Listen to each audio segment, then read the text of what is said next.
오늘 말씀의 배경은 시내산을 떠난 지 11일째 되는 날 이스라엘 백성들이 바람강에 있는 가데스바네에 도착한 그 상황입니다. 하나님께서 그곳에서 이 12명의 정탐꾼을 40일간 가나안 땅을 정탐하게 하십니다. 오늘 본문의 4절에서 15절까지 구체적인 그 이름이 명단이 기록이 되어 있습니다. 그 땅은 2절에 보니까 하나님께서 이스라엘 자손에게 주는 땅이라고 이렇게 말하고 있습니다. 하나님께서 주시는 땅인데 정탐이 왜 필요할까? 민수기인데 그 다음에 그 신명기 기록, 신명기는 모세가 이 훗날을 이제 요단강 건너기 전에 이 지난 날을 회고하는 그런 내용인데 거기에 보면은 이제 모세가 올라가서 차지하라, 두려워하지 말고 주저하지 말라 이렇게 선포했을 때 그때 이스라엘 백성들이 요청을 했었습니다. 그게 이제 신명기 1장 21절 22절의 내용인데요. 이제 차지해야 될 그 순간에 한번 좀 살펴봅시다 했던 겁니다. 그러면서 가나안 가는 길까지 좀 이렇게 그 길을 살펴보자 이렇게 얘기를 했고 모세가 이 의견을 좋게 여겼습니다. 그러니까 하나님께서 주신 땅을 갈 때 좀 이렇게 돌아보고 생각해보고 그렇게 갑시다, 준비해서 갑시다라는 요청인 것입니다. 그래서 모세가 하나님께 이 요청을 드렸고 또 하나님께서 허락하셨습니다. 모세가 출발하는 정탐꾼들에게 이제 가나안의 상황을 파악하도록 명령을 내리는데 그 파악해야 될 내용이 오늘 본문의 18절에서부터 20절까지 있습니다. 우리 같이 읽도록 하겠습니다. 그 땅이 어떠한지 정탐하라. 곧 그 땅 거민이 강한지 약한지 많은지 적은지와 그들이 사는 땅이 좋은지 나쁜지와 사는 성읍이 진영인지 산성인지와 토지가 비옥한지 메마른지 나무가 있는지 없는지를 탐지하라.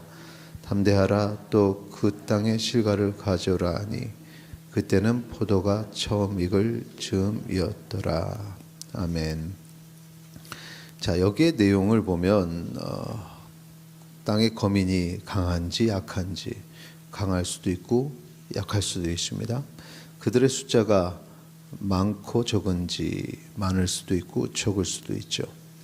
자, 이 내용들을 보면은 하나님께서 그 땅을 주셨는데 그 땅의 상황은 우리가 정복하는 데 힘쓸 수도 있고 조금 수월할 수도 있고 상황은 각 상황은 우리에게 유리하다 이렇게 말할 수는 없습니다. 그러니 그 모든 것들을 보라는 거죠. 여기서 중요한 것은 하나님께서 그 땅을 주셨다고 해서 보기에 뭐 약한 사람들만 있고 또 숫자가 대적해야 될 숫자가 적고 그런 것은 아니라는 것입니다. 우리가 살아가는 인생도 똑같습니다. 하나님께서 우리에게 삶의 복을 주시고 말씀으로 살아가는 자에게 그 모든 하나님의 인도하심을 깨닫게 하시는데 그런데 그것이 우리의 삶의 모든 순간순간이 다 쉽고 그 모든 것들을 우리가 해낼 수 있는 우리가 보기에 그런 인생 그렇게 만만한 인생으로 주어지지는 않았다는 거죠. 그래서 우리의 삶이 힘들고 어려운 순간도 반드시 또 있게 되고 고난의 순간도 있게 되는데 중요한 것은 가나안 땅은 그들에게 주어졌다는 것 마찬가지로 우리가 이 인생을 살아가는 데 있어서 하나님의 백성은 그 삶을 승리할 수밖에 없다는 사실 그것을 기억하시기 바랍니다.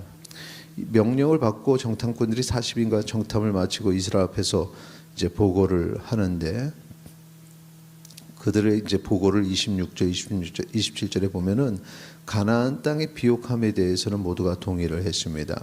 그리고 가져온 포도송이와 성류와 무화과 그것이 또 증명을 합니다.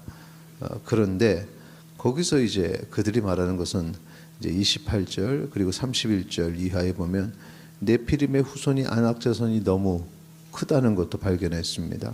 절망할 수밖에 없는 또 현실이죠. 거기에 비교하면 자기들은 메뚜기 같다. 30절 31절 같이 읽겠습니다. 갈렙이 모세 앞에서 백성을 조용하게 하고 이르되 우리가 곧 올라가서 그 땅을 취하자 능히 이기리라 하나 그와 함께 올라갔던 사람들은 이르되 우리는 능히 올라가서 그 백성을 치지 못하리라 그들은 우리보다 강하니라 하고. 자, 여기에 이제 문제가 있습니다. 우리보다 강한 사람들이 있습니다. 그러나 우리가 싸우는 것이 아니라 하나님이 그 땅을 우리에게 주셨기 때문에 하나님께서 승리하게 하시는 것입니다. 하나님을 신뢰하는 마음, 또 하나님의 계획하심을 믿는 마음이 있어야 되는데 내가 가서 싸워야 되고 저 사람들은 내가 이길 수가 없겠다라고 판단을 한 것입니다. 우리의 인생도 마찬가지입니다.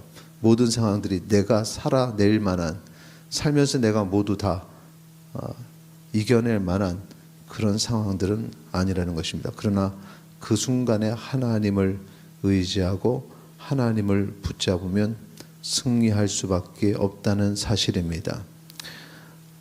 이스라엘 백성이 가려고 하는 가나안 땅에 거인들이 살고 있었고 그것은 분명히 절망할 수밖에 없는 현실입니다. 하지만 그때 봐야 할 것은 그 땅에 있는 거민이 아니라 하나님입니다.